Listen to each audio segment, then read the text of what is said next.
എൻ്റെ പേര് സോനി സജോയി. ഞാൻ കടനാടുള്ള സെൻ്റ് അഗസ്റ്റിൻ ഫൊറോന ചർച്ചിൽ പാലായിൽ നിന്ന് വരുന്നു. എൻ്റെ മകന് വേണ്ടിയിട്ടാണ് ഞാൻ സാക്ഷ്യം പറയാൻ വന്നത്. ആദ്യമായിട്ട് പരിശുദ്ധ അമ്മ പ്രത്യക്ഷപ്പെട്ട ഈ സ്ഥലത്ത് നിൽക്കുവാനുള്ള ഭാഗ്യം അമ്മ എനിക്ക് തന്നതിന് അമ്മയ്ക്ക് തിരുക്കുമാരന് കോടാനുകോടി നന്ദി പറയുന്നു.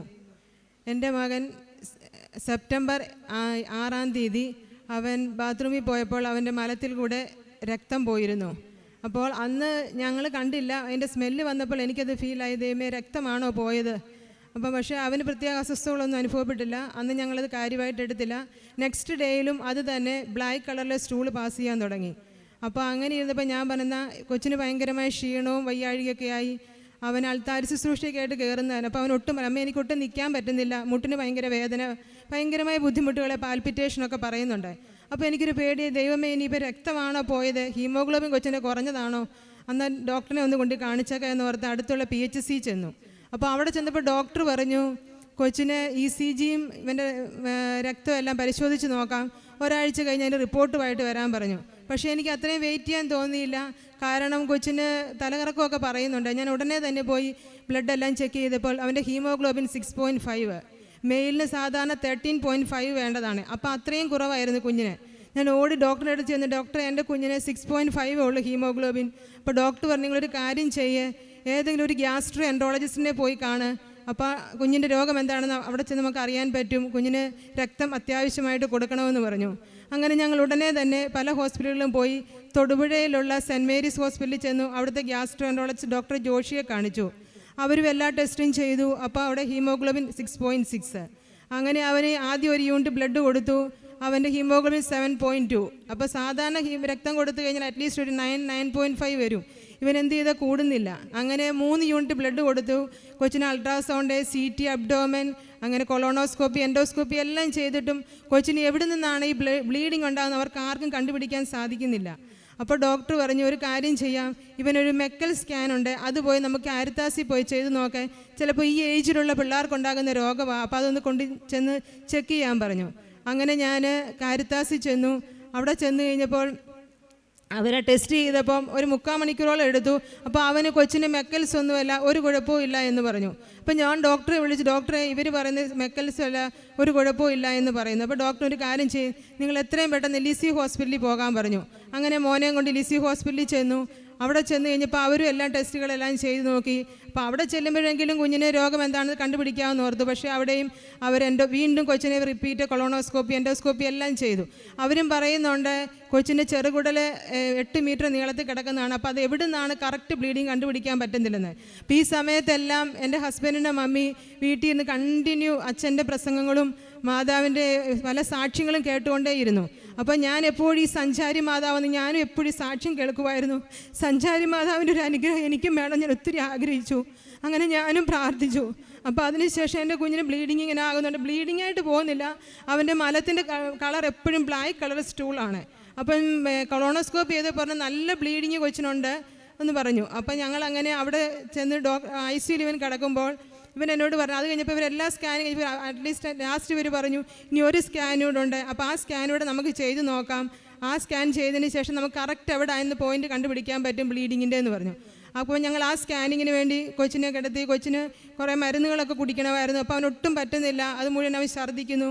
അപ്പോൾ അവർ മൂക്കിൽ കൂടെ ട്യൂബൊക്കെ ഇട്ട് കൊടുത്തു, അതിൽ കൂടെ അവന് മരുന്നുകളെല്ലാം കൊടുത്തു. പക്ഷേ അവനൊട്ടും കഴിക്കാനോ കുടിക്കാനോ ഒന്നും പറ്റുന്നില്ലാത്തൊരവസ്ഥയായി. അന്നേരം അങ്ങനെ ഇരിക്കുമ്പോഴത്തേക്ക് ഇവൻ ICU കിടക്കുമ്പോൾ എനിക്ക് എൻ്റെ അമ്മയൊന്ന് കാണണമെന്ന് പറഞ്ഞു. അപ്പം ഇവൻ വിളിച്ചപ്പോൾ ഞങ്ങൾ റൂം എടുത്ത് മുകളിലായിരുന്നു. അപ്പോൾ എൻ്റെ അമ്മ മുകളിലുണ്ട്. അപ്പം കുഞ്ഞിൻ്റെ അടുത്തോട്ട് ഞാൻ ചെന്നു. ഞാൻ അവിടെ ചെല്ലുമ്പോഴത്തേക്ക് അവിടുത്തെ ഒരു EG ടെക്നീഷ്യൻ, അപ്പോൾ ICUവിലെ ഒരു പേഷ്യൻറ്റിനെ EG ചെയ്യാൻ വേണ്ടി വന്നതാണ്. അപ്പം ഞാൻ അവിടെ നിൽക്കുമ്പം ഈ പുള്ളിക്കാരത്തി EG ചെയ്യാതെ ആ പേഷ്യൻറ്റിനെ കാണാൻ നേരിട്ട് എൻ്റെ അടുത്ത് വന്നിട്ട് ചോദിച്ചു, മോന് കൃപാസന മാതാവിൻ്റെ തേൻ വേണോ എന്ന് ചോദിച്ചു.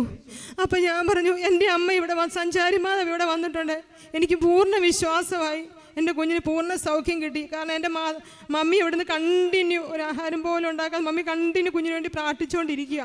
അപ്പോൾ അമ്മയാണ് ഈ തേൻ കൊടുത്തു വിട്ടതെന്ന് എനിക്ക് പൂർണ്ണ വിശ്വാസം വന്നു.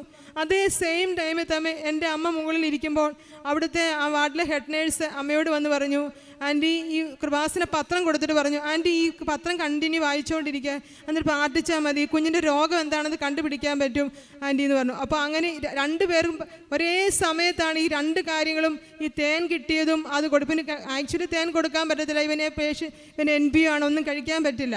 പക്ഷെ ഞാൻ പറഞ്ഞു എനിക്ക് പൂർണ്ണ വിശ്വാസമുണ്ട്, എൻ്റെ സഞ്ചാരി മാതാവ് എൻ്റെ കുഞ്ഞിന് തേനും കൊണ്ട് നേരിട്ട് വന്ന് തന്നിരിക്കുവാണ്, എൻ്റെ കുഞ്ഞിന് പൂർണ്ണ സൗഖ്യം കിട്ടിയെന്ന്. എൻ്റെ കുഞ്ഞിന് വേണ്ട തേന്, കാരണം എന്നു വെച്ചാൽ അവൻ്റെ ഉള്ളിലാണ് പ്രോബ്ലം, അത് കണ്ടുപിടിക്കാൻ പറ്റുന്നില്ലല്ലോ. അപ്പോൾ ആ തേൻ കൊടുത്ത കുഞ്ഞിന് സൗഖ്യം കിട്ടും ഞാൻ പൂർണ്ണമായിട്ട് വിശ്വസിച്ചു. അപ്പോൾ അങ്ങനെ ആ തേൻ കുടിച്ചു. അപ്പം ഡോക്ടർ പറഞ്ഞു, അപ്പം ഞാൻ പറഞ്ഞു ഡോക്ടറെ ഇനി കുഞ്ഞിന് ഒരു സ്കാനിങ്ങും ചെയ്യണ്ട, ഇനി കുഞ്ഞിന് ഒരു സർജറി ചെയ്യണം, ഈ മെക്കൽസ് ആണോ ഇല്ല ആണെന്ന് അറിയത്തില്ല, നമുക്ക് സർജറി ചെയ്ത് നോക്കാം. കുഞ്ഞിന് വയർ ഓപ്പൺ ചെയ്തതിന് ശേഷം അവർ അതിൽ കൂടി എൻഡോസ്കോപ്പി മെഷീൻ കടത്തി വിട്ടിട്ട് ഈ എവിടുന്ന ബ്ലീഡിങ് എന്നുള്ള കറക്റ്റ് സ്ഥലം കണ്ടുപിടിക്കാൻ വേണ്ടി നമുക്ക് ചെയ്യാമെന്ന് പറഞ്ഞു. പക്ഷേ ഇത് 100% വിജയിക്കുമെന്ന് അറിയത്തില്ല, എങ്കിലും ചെയ്യാമെന്ന് പറഞ്ഞു. ഞാൻ പറഞ്ഞു ഡോക്ടർ എനിക്ക് പൂർണ്ണ വിശ്വാസം, കാരണം എൻ്റെ മാതാവ് എനിക്കിവിടെ തേൻ കൊണ്ട് തന്നു, അപ്പോൾ എനിക്ക് പൂർണ്ണ വിശ്വാസം എൻ്റെ കുഞ്ഞിനെ അകത്തി ചെല്ലേണ്ട കാര്യം ചെന്നിട്ടുണ്ട്, അപ്പോൾ എന്താണേലും കുഞ്ഞിന് രോഗം എന്താണെന്ന് കണ്ടുപിടിക്കാൻ പറ്റുമെന്ന്. അങ്ങനെ അവർ സർജറിക്ക്, അത് വൈകുന്നേരം ഈവനിങ് 5 മണിക്ക് ഒരിക്കലും അവർ സർജറിക്ക് എടുക്കത്തില്ല, രാവിലെ സാധാരണ ചെയ്യാറുള്ളൂ. പക്ഷേ ഈവനിങ് അവർ 5 മണി ആയപ്പോൾ കുഞ്ഞിനെ സർജറിക്ക് കയറ്റി. കുഞ്ഞിൻ്റെ സർജറി ചെയ്തപ്പോൾ അവർ പറഞ്ഞു തുറന്നപ്പോഴേ കുഞ്ഞിനെ ഈ മെക്കൽസ് ആണ്, ഓൾറെഡി ചെയ്തപ്പോൾ അവർ മെക്കൽസ് അല്ല എന്നാണ് ഈ കാരിത്താസ് ഡയഗ്നോസ് സെൻ്റർ പറഞ്ഞത്. പക്ഷേ ഈ ഡോക്ടർ തുറന്നപ്പോഴേ അത് കണ്ടു. അത് കണ്ടപ്പോഴേ ആക്ച്വലി 2 ഇഞ്ച് നീളത്തിൽ പുക്കിൾക്കൊടി, ആ കുഞ്ഞുണ്ടാകുമ്പോൾ തന്നെ ആ പുക്കിൾക്കൊടി അവിടെ ഒരു ബൾജായിട്ട് ഇങ്ങനൊരു സാധനമാണ്, അത് ആ 2 ഇഞ്ച് നീളത്തിൽ നിന്നിട്ട് അത് നമ്മുടെ ചെറുകുടലിനോട് ചേർന്നിരുന്നുകൊണ്ടാണ് ആ ബ്ലീഡിങ് ഉണ്ടായത്. എന്നിവ ഡോക്ടർ അത് കട്ട് ചെയ്തു, അത് ബയോപ്സിയൊക്കെ വിട്ടു, ഒരു കുഴപ്പമില്ല, എല്ലാം നോർമലാണെന്ന് പറഞ്ഞു. പൂർണ്ണമായിട്ട് വിശ്വസിക്കുന്നു. അമ്മ ആ തേൻ അവിടെ കൊണ്ടുവന്ന് തന്നതിലൂടെ എൻ്റെ കുഞ്ഞ് ആക്ച്വലി ഞാൻ സെപ്റ്റംബർ 22 മോൻ ഡിസ്ചാർജായി വന്നതാണ്. നെക്സ്റ്റ് ഡേയിൽ തന്നെ ഞാൻ ഇവിടെ വന്ന് സാക്ഷ്യം പറയാമെന്ന് ഞാൻ പറഞ്ഞിരുന്നു. പക്ഷേ ഞാൻ പല കാരണങ്ങളെ വരാൻ സാധിച്ചില്ല. അമ്മയ്ക്ക് ഞാൻ ഒത്തിരി അമ്മയോട് ഞാൻ ക്ഷമ ചോദിക്കുന്നു. അമ്മ തന്ന എല്ലാ അനുഗ്രഹങ്ങൾക്കും, അമ്മ തിരുക്കുമാരനോട് എനിക്ക് തന്ന നിരവധി അനുഗ്രഹങ്ങൾക്ക് ഒത്തിരി നന്ദി പറയുന്നു. അതുപോലെ 2018 ഞാനൊരു ഇവിടെ ഞാൻ ഉടമ്പടി എടുത്തതായിരുന്നു. അപ്പോൾ അതിലൂടെ എൻ്റെ രണ്ടാമത്തെ മോൾക്ക് മുട്ടിന് ഭയങ്കര വേദന. അപ്പോൾ അങ്ങനെ പലയിടത്തും കാണിച്ചിട്ട് കുറവില്ല. ഇവിടെ വന്ന് ഇവിടെ വന്ന് ഉടമ്പടി എടുത്തതിൻ്റെ ഫലമായി അത് മാറിക്കിട്ടി. അതുപോലെ എൻ്റെ ഹസ്ബൻഡിൻ്റെ പെങ്ങയുടെ ഭർത്താവിന് കൊറോണ അവർ UK കൊറോണ ഭയങ്കര കൂടി, അങ്ങനെ ക്രിട്ടിക്കൽ സ്റ്റേജിലായി. അപ്പം അവിടുന്ന് വിളിച്ചു പറഞ്ഞു, അങ്ങനെ ഞാൻ ദൈവം ഉടമ്പടി പത്രത്തിൽ സാക്ഷ്യപ്പെടുത്തിയേക്കാം എന്ന് പറഞ്ഞതിൻ്റെ ഫലമായിട്ട് പൂർണ്ണ സൗഖ്യം കിട്ടി. അമ്മ തിരുക്കുമാരിലൂടെ ഞങ്ങൾക്ക് വാങ്ങിത്തന്ന എല്ലാ അനുഗ്രഹങ്ങൾക്കും കോടാനുകോടി നന്ദി പറയുന്നു.